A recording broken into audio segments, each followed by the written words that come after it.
O vídeo que você está vendo aí é uma tech demo do The Witcher 4 feito na Unreal 5. E aí fica a pergunta, como é que nós conseguimos chegar a gráficos tão bonitos? Se você está aqui, eu imagino que você quer entender como games são feitos. E computação gráfica, acredita em mim, é um conhecimento extremamente importante. E a minha ideia aqui é mostrar para você como que as coisas funcionam. Se você já viu os outros vídeos desse canal, você percebeu que eu utilizo muito Unity com C#. Mas para mostrar para você os conceitos de computação gráfica, eu vou utilizar uma outra ferramenta, que é o Python, junto com o framework Pygame. Bom, esse é um canal de game dev, então a gente tem que manter as raízes, né?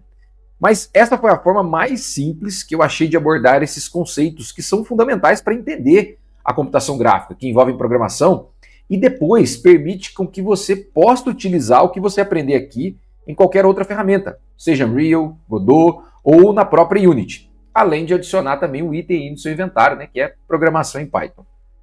É importante eu te dizer que esse não é um curso de modelagem gráfica. Eu não vou ensinar você a fazer personagens, animais, modelos, objetos.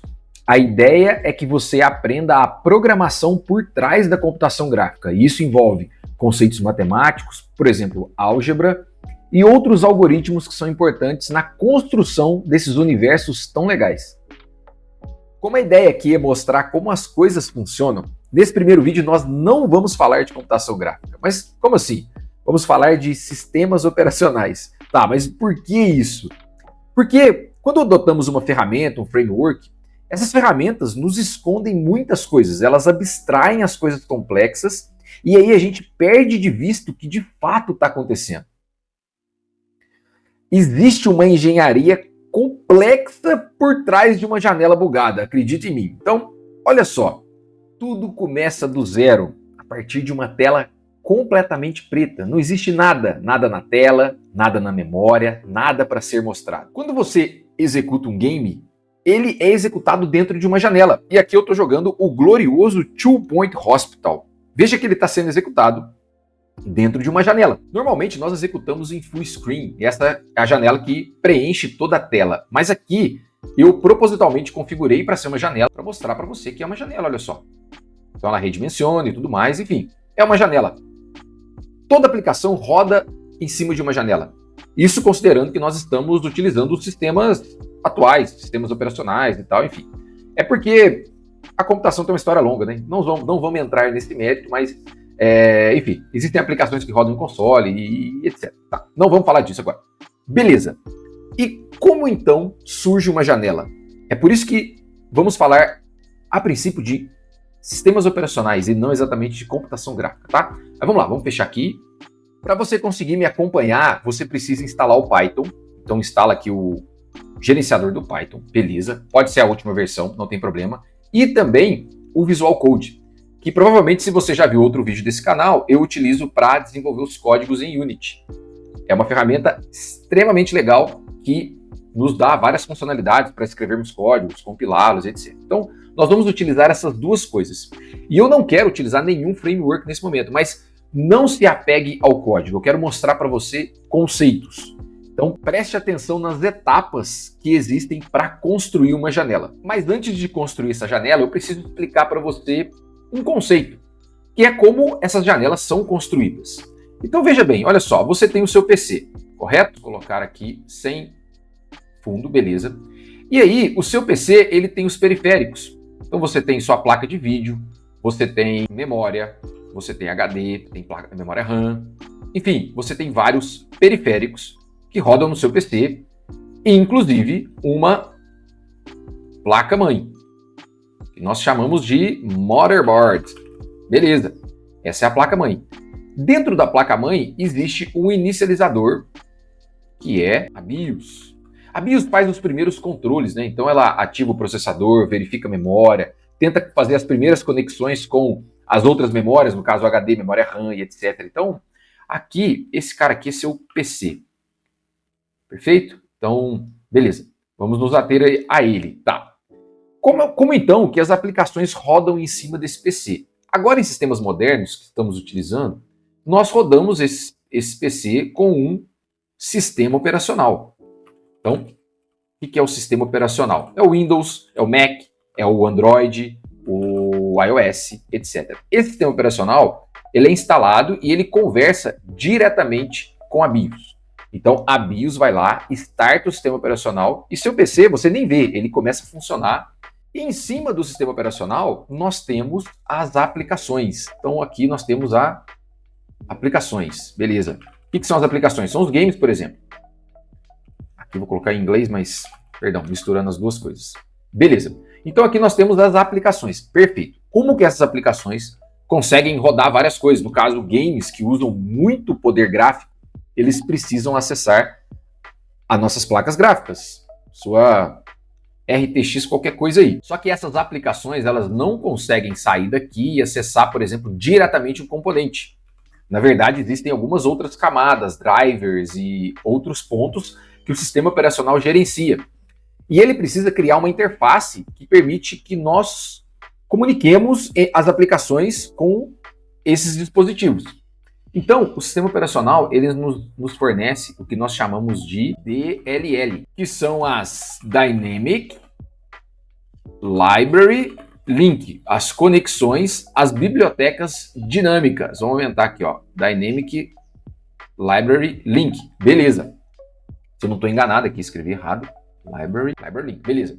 DLL. Essas DLLs, elas são escritas em C e, se eu não me engano, C++. Eu acho que em grande maioria C, beleza? Porque elas são antigas, elas precisam ter retrocompatibilidade com coisas que foram desenvolvidas, às vezes, na década de 80, na década de 90. Acredite em mim, são coisas bem antigas. E em cima dessas DLLs, então, nós temos alguns componentes. Essas DLLs, elas são arquivos nos quais você pode usar nas suas aplicações. E existem duas, que são duas talvez das mais utilizadas para desenvolver aplicação, que é a User 32 e a Kernel 32. Tá.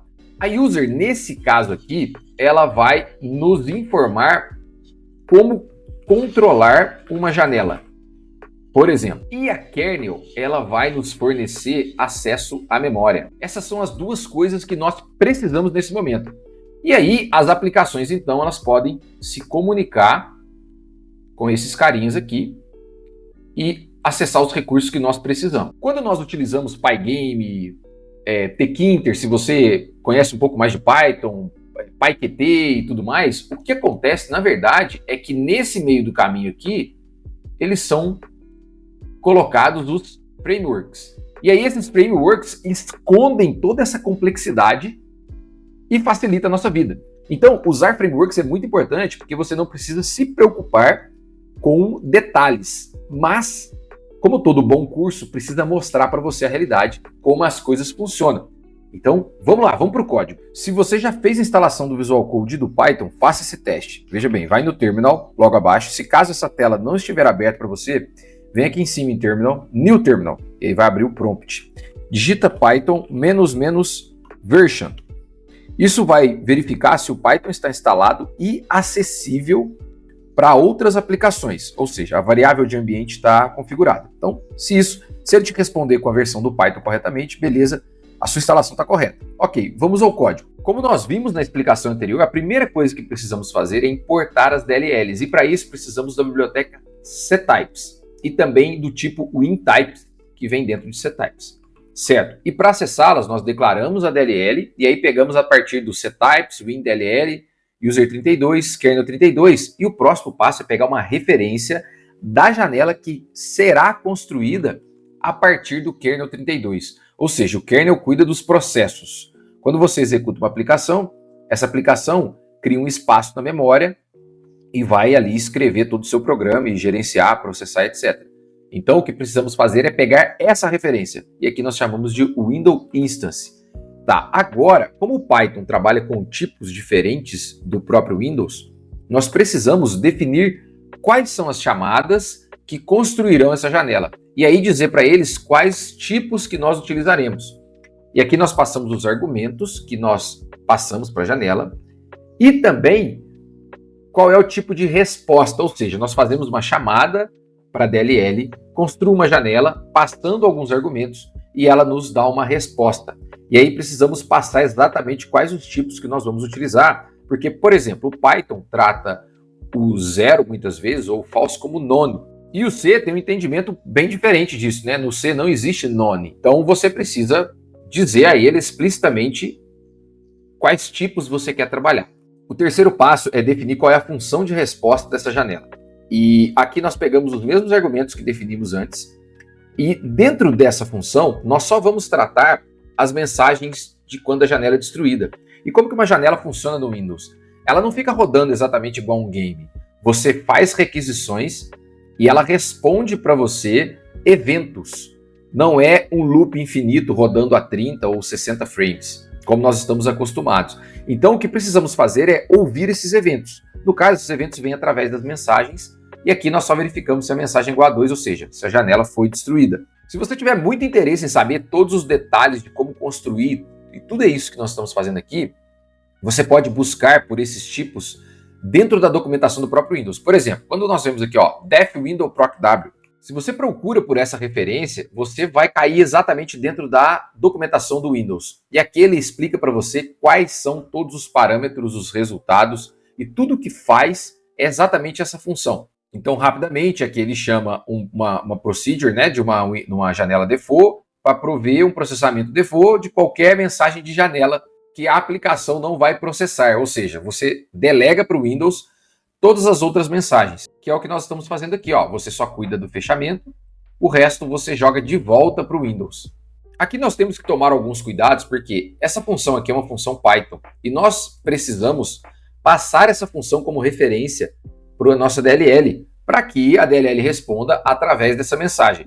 Então nós precisamos definir uma função que se chama functype e traduzir o nosso windowproc para o functype. Tá aqui entendendo toda a complexidade e os cuidados que você tem para criar uma janela?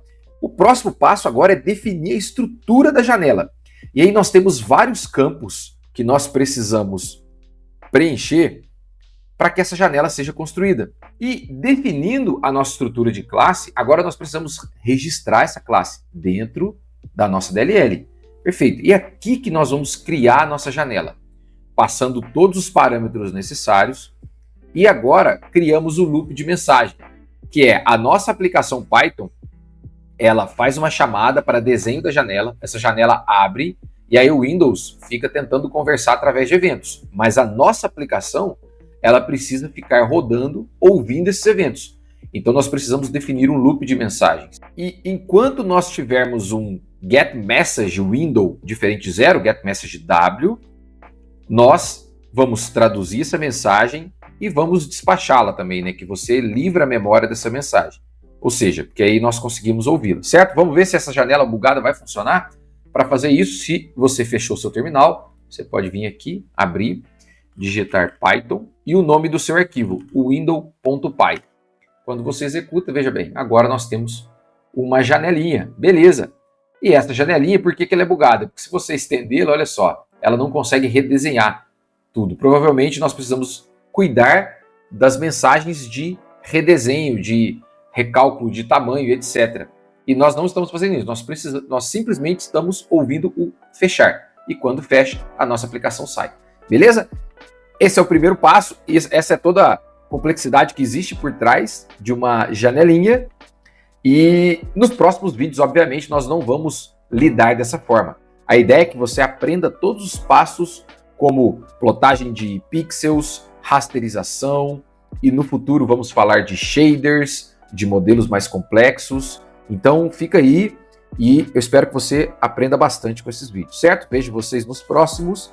Um abraço e até logo.